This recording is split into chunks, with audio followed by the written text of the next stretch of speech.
Assalamualaikum warahmatullahi wabarakatuh. Alhamdulillahilladzi anzalal qur'ana fi syahri Ramadan hudal linnasi wa bayyinatin minal huda wal furqan. Wassalatu wassalamu ala sayyidil insan wa ala alihi wa sahbihi ahlil haqqi wal irfan. Amma ba'du. Sahabat Fatayat, ngasolingit, dan hadirin yang dirahmati Allah dimanapun berada. Pertama-tama, marilah kita panjatkan puji dan syukur kehadirat Allah yang Maha Rahman, yang telah menurunkan kitab suci Al-Quran untuk dijadikan pedoman bagi kehidupan. Mudah-mudahan kita semua diberi kekuatan dan ketabahan dalam merealisasikan dan menjalankan isi kandungan Al-Quran demi tercapainya suatu kebenaran.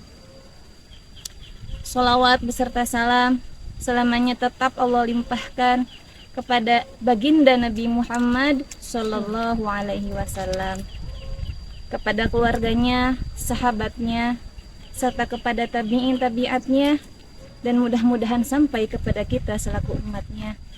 Meskipun kita dijadikan umat akhir zaman, tetapi mudah-mudahan kita mendapat syafaat nanti di yaumil qiyamah. Amin ya Allah ya rabbal alamin. Sahabat Fatayat yang berbahagia, alhamdulillah, puji syukur kepada Allah Subhanahu wa taala, kita telah disampaikan kepada pertengahan bulan Ramadan. Mudah-mudahan segala amal ibadah yang mengiringi bulan Ramadan diterima oleh Allah Subhanahu wa taala dengan penerimaan yang baik, diiringi dengan ridho, rahmat dan ampunan Allah Subhanahu wa taala. Amin ya Allah ya rabbal alamin. Al-Qur'an Allah turunkan kepada nabi terakhir dengan isi kandungan sebanyak 6.666 ayat, 114 surat dan 30 juz.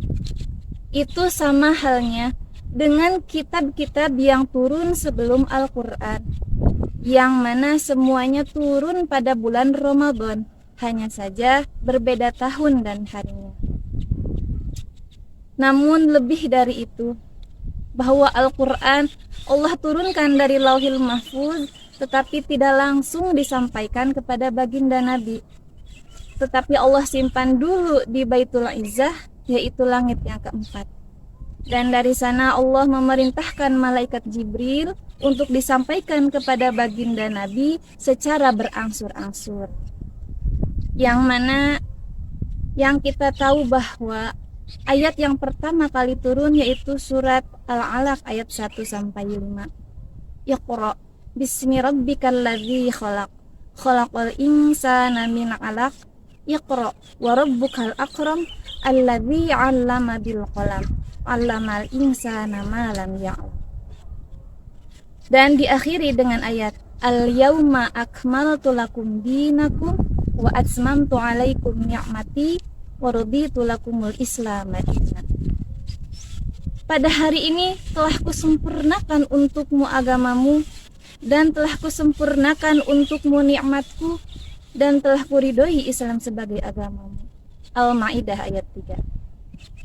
Allah Subhanahu wa taala menurunkan kitab suci Al-Qur'an yaitu untuk dijadikan pedoman dalam kehidupan kita. Sebagaimana Allah Subhanahu wa taala berfirman, "Syahrul Ramadan alladzi unzila fihil Qur'an hudal linnasi wa bayyinatin minal huda wal furqan." Ramadan, bulan diturunkannya Al-Quran, yaitu untuk menjadi petunjuk bagi kehidupan manusia. Sahabat Fatayat yang berbahagia, lalu apa kewajiban kita terhadap Al-Quran?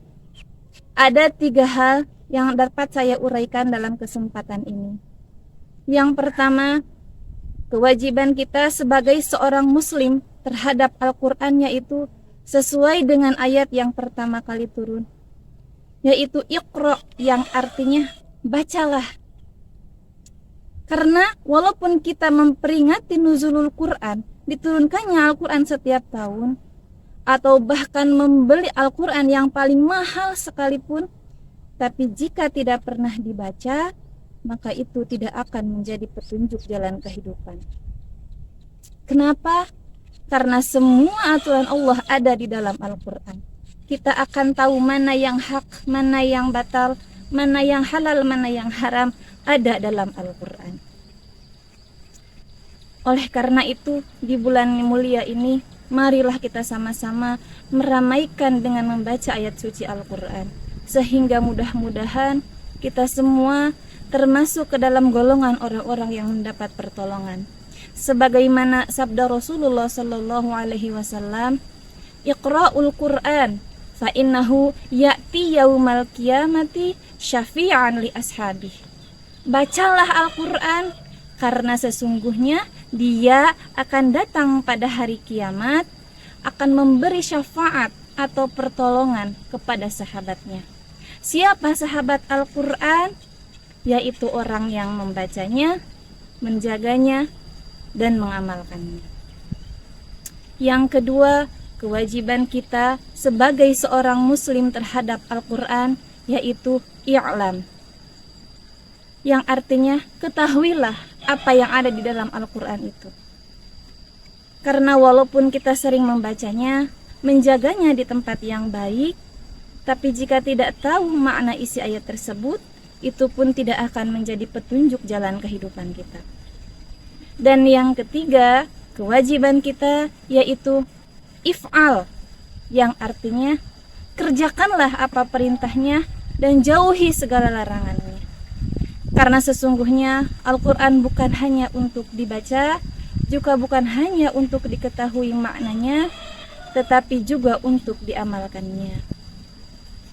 Mudah-mudahan kita semua, khususnya anak cucu keturunan kita, diberikan kekuatan oleh Allah Subhanahu wa Ta'ala agar bisa istiqomah dalam menjalankan ilmu agama Allah, sehingga kita semua bisa termasuk orang-orang yang mendapat kebahagiaan di hari akhir.